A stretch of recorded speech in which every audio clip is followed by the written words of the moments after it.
Hey, welcome back to Connected Commerce. This is Hai, your host, and I'm the CEO and founder of Eva Commerce. And today I have a friend, my guest, is Danan, and Danan will tell us about his stories, his experience about Connected Commerce.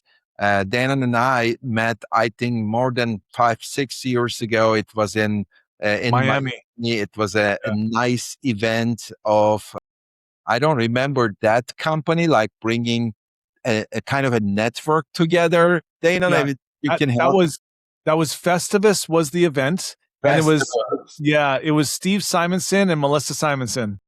Yes, two great people, and Yeah. Steve is still around. I'm not Yep. sure what Melissa is doing. I didn't hear from her for some time, Yeah. but She went heavy into TikTok for a while, but I haven't seen her in over a year. But I regularly I talk almost weekly with Steve, and I'm part of his group on Catalyst 88. I don't know if you know about that. You should join that group though. should join, but Yeah. also I should definitely invite Steven to this podcast too. So Yeah, good luck with that. He won't even go on mine. okay. Well, we'll see. There will be a Yeah. little bit of competition, but I mean, a lot of people in our audience and the Amazon people, they know you. But please tell us about yourself and also like all the new things that you are doing right. Okay, cool. So in the beginning, when a mother and a father love each other.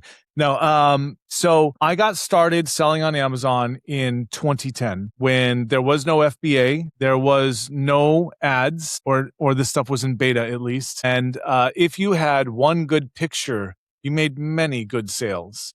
A lot has changed since then. I'm still an active seller. I've been in supplements the entire time, but I have a unique situation in that I personally, you know, God love all of you that enjoy doing private label. I do not. I have exclusivity to factory manufacturers brands in supplements, and we are just their Amazon arm, and we handle everything having to do with Amazon.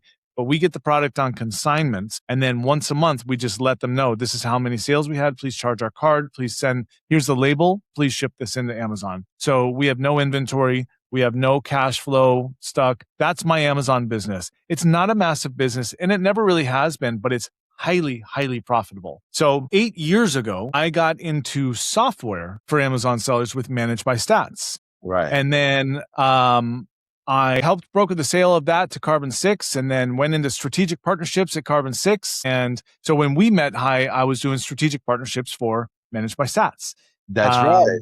That was Yeah. like the latest phase of the Managed by Stats. I remember. Right. I think like they sold it like a year after or something like that. Yeah, something like that. Yeah.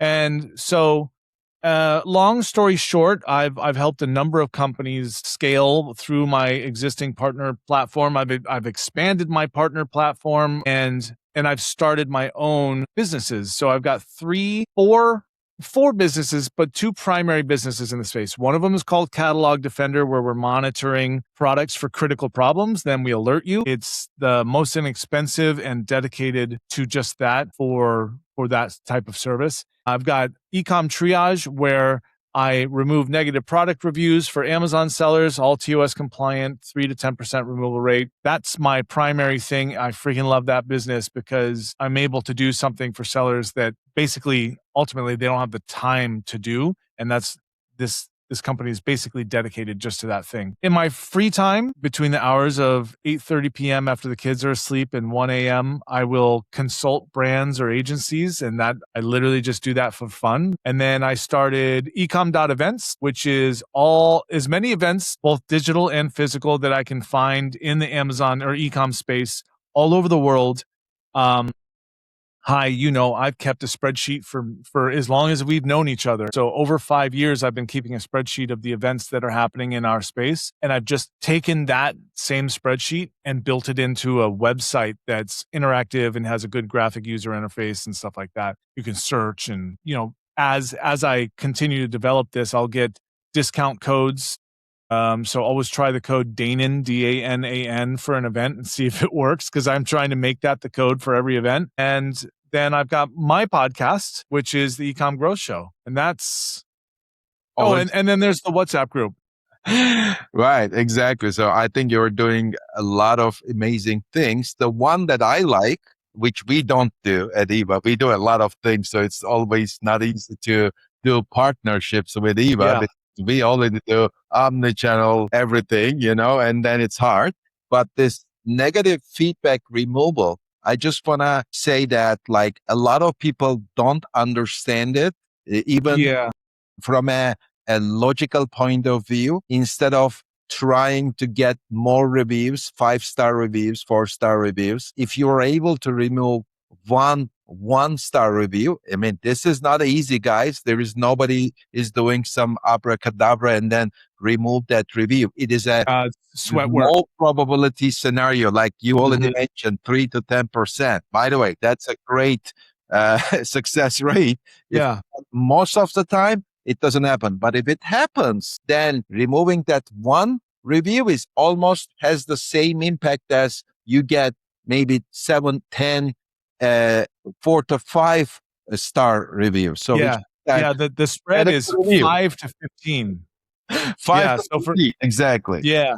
Yeah. So for every negative review you remove, it's like similar to acquiring 5 to 15 positive reviews. Exactly. And if the positive, let's say, is 5-star, now what if like you just, spend a lot of money into wine or some other program, whatever, or wait for the consumers to give that rating? Hey, remove the negative reviews. And there are some ideas around that. Maybe you'll give us a story around that I don't know. But the idea is now to talk about some connected commerce stories, Danan, and we'll be very happy to listen the first story from you. Cool. All right. Well, so I've done a lot on ecom. I've settled on Amazon. I'm pure Amazon today, but I've launched a Shopify store. Gosh, must have been nearly 8 years ago at this point. No, it was. It was actually 8 years ago. Now that I think, because I started it right around when my first daughter was born. Um, and when I did that, I learned that Shopify is a whole different beast. So I'd come from the local search marketing, SEO, your local business, and I could get pretty much any brand, any company on the first page of local results for their primary keywords. And so I had a backing knowledge, a base knowledge of what is the internet looking for, right? Well, it's the most relevant results based on search, right? That's all it's ever going to be. And AI doesn't change that. AI wants to produce to you the most relevant result based on what you're looking for. So, what I learned is that I didn't like doing that because Shopify took a lot more work. You had to SEO the website, you had to get out there. Whereas on Amazon, the traffic was already there. So this is sort of like the opposite of a success story, but it was a learning experience. I spent a ton of time doing this. Focus your energy, time, and money to the area that's making you money. And when you have that optimized like crazy, only then start going out to other avenues to start making more money. And I'm sorry, Hi, because you do multi-channel fulfillment, right? Or multi-channel everything. Omnichannel management, right? Omni-channel, Uh, yeah, yeah. it- Yeah. So here's an interesting thing is that if you've got something humming along really well, you used to have to manually launch the next thing and it was completely independent from what's going on. But like Hi has created a software where you can unify all of that. And so if you can just exert a bit more effort and time, but the payoff is 900 times what you put in, then I definitely recommend it. So that was my first learning experience was don't try to put your 5 fingers into 6 pies on 6 different tables because you're never going to be able to focus. This is a bad example, but basically don't spread your attention, money, and time so thin that you're always busy getting no results or low results. So that was one of my biggest lessons learned was that not exerting all of my effort to do low production or low income. And then today, doing a little bit of a sidestep here on well, where should you focus next? Hi, what are you seeing? Because I'll tell you what I think. And by the way, this is not from personal experience, but I am partnered with agencies that are TikTok and Walmart, and I have my finger on the pulse of a lot of different brands. But I want to know, like, once you kind of honed in on this, where do you see people going? Hi. No, that's a great question. And I was thinking about that, right? Like you are right. And I'm having like maybe 2 to 4 brand calls every day. And we talk about Amazon, Shopify, TikTok. Of course, we have different practices. It's not the same person doing Amazon and Shopify. Even on Amazon right now, we have 4 specialized roles, all done by different people. But from the customer side, they are like, hey, it's a great idea. Let's start all of it together. Now, I always think about it. It's like a kind of a qualification situation. Okay. And for example, in sales, you use some qualification methods like to qualify whether it is the right time to really engage. Can you really sell something? And when you look at it, there is like very simple principles. One of them is called BAND. The BAND stands for B is budget. Now, when somebody says, great idea, the reason, and because I tell them the reason why you should do omni-channel, Amazon, TikTok, Shopify together, because like TikTok helps you already to generate demands on Amazon and Shopify. And Yes. then That's exactly Amazon where I was going. Exactly. Amazon helps you to grow more than Shopify. You need Shopify because you want to know your customer without having the 1P customer information. Your valuation will not be only dependent on what you sell on the marketplaces without knowing your product. So it all makes sense and there is network effects. But the Yes. question, do you really have the money for it? Because if you want to do Google Ads, like people come to me a couple of years back, I would say, let's start Google Ads. Now I tell them, okay, start Google Ads, minimum 5K. 10K is even better. Do you really have that money? Because if you want to spend a couple of $100 and try to test something, that's not a test. That Yeah. will not work. Google Yep. will work, but you need to spend the right amount of money. Meta will work the same way. So the budget of handling everything, that's important. Then do you have the time? Do you have enough resources? Like let's say we do omnichannel, but you still need to do the fulfillment. You still need to have a lot of people to try to handle all of it. So availability is always an issue. So after having that qualification, like is it the right time? Is it the timing is right? Do you have the right resources? Then we really, really recommend whether it makes sense to start a new channel or doing all 3 together or Mhm. something like that. But if somebody comes to me like and they don't have enough budget and the people and everything, I will tell them, okay, let's start from Amazon. Why not? Like it's always the easy way. You don't need to know the consumers, they don't need to know your brand. If they have a bit more, I would say TikTok plus Amazon, because Agreed. that's great. Like TikTok will give you first a demand lift and second, different type of customers that Yep. you normally don't know. And Yep. then Shopify, always it is important, but it can wait too until you are really, really doing well on Amazon, TikTok. But if you have the money, it can always start at some point because then you really understand the customer by knowing them really on the Shopify, because now you know their household address, they are everything about them. And maybe they will subscribe to your product, especially if you're selling supplements like you, Yeah. CPG products, beauty products, and you really want to know who is subscribing to your service, then you can sell them different products. Then you can build loyalty. There is no loyalty in TikTok or Amazon. Loyalty means the same customer buying another product from you. Depending on the category you are in, that loyalty or a membership that you can build on Shopify can have an amazing, kind of impact, a network effect to your growth as well.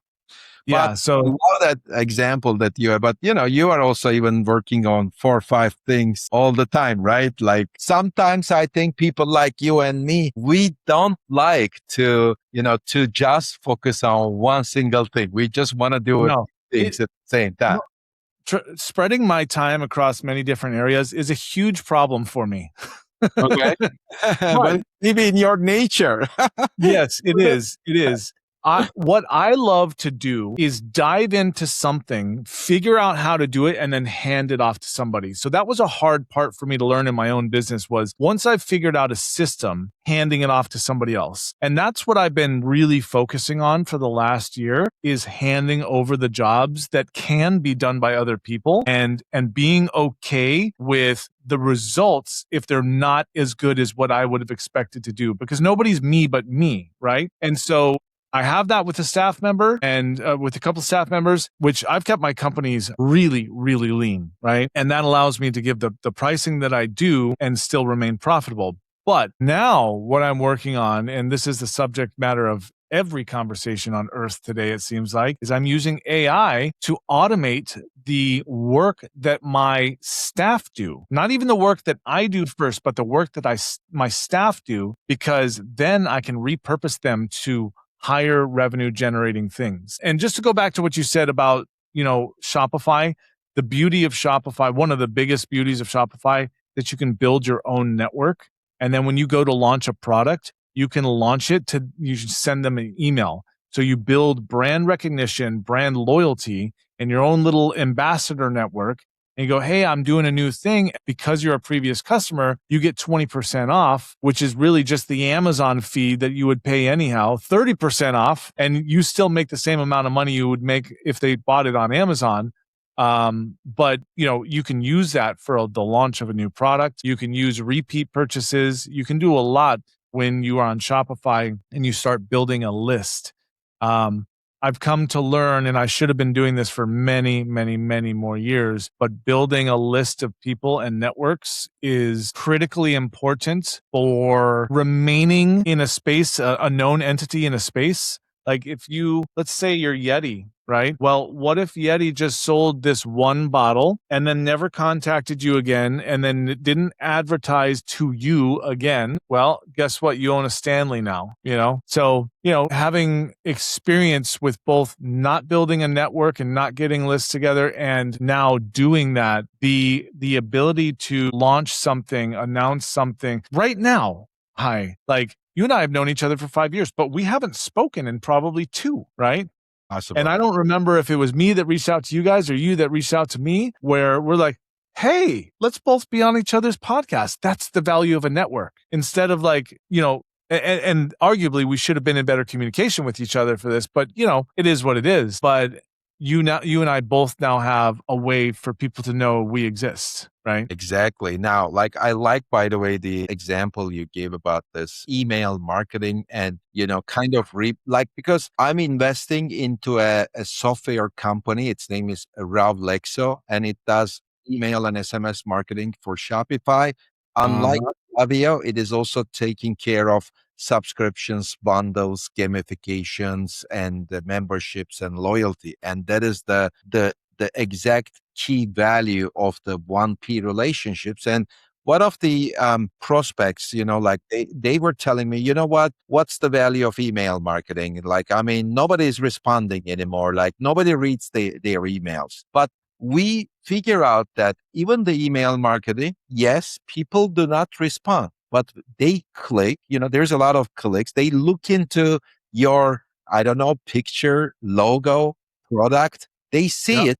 It may take maybe 1 or 2 seconds, and maybe they don't react because there are so many emails. Maybe there are so many things to do, but they still check it. And as a result, now there is a picture in their mind about the name of the brand, what's going on. So they know. So you just remind yourself. And when they need it, when they have that intention, they'll think of you first. They will think about you first, whether it's B2B or a B2C. That's the thing. And then people don't get that attribution, but it all happened because of that email that you send or the text message that you send. So that is still very important in connected commerce to continue to do that. Reminders, emails, newsletters. The reactions are much lower, but doesn't mean there is no awareness happening as a result. Yeah, well, billboards.